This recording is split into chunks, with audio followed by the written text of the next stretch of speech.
بیبی ام البنین تو صحن خونه این ور اون ور میره، امیرالمومنین تشریف آورده.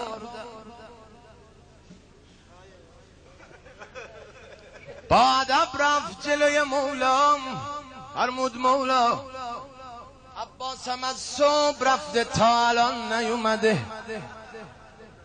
فرمود ام البنین بچه که نیست، عباسم نوجوان شده.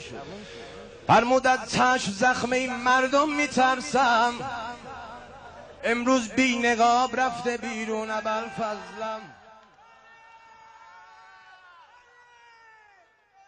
ظهر شد نیومد، عصر شد نیومد، دمدمای غروب بود.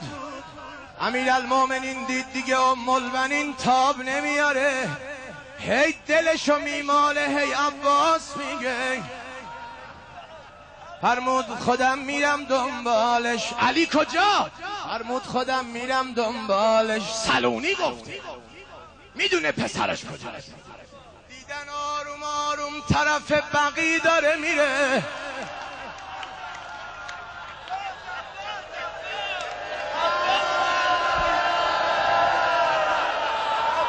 اومد بقی، دید مولا ابوالفضل وایسادن با ادب و غضب، دانه های اشک عین مروارید میریزه.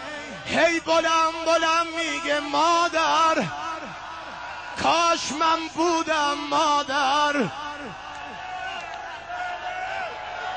مادر من بودم، کی جرأت میکرد به تو اهانت کنه؟ کی جرأت میکرد دل زینبو بشکنه؟ امیرالمومنین اومد دستو برداشت، چشمای عباس به چشمای بابا شد، فوراً سرش انداخت پایین.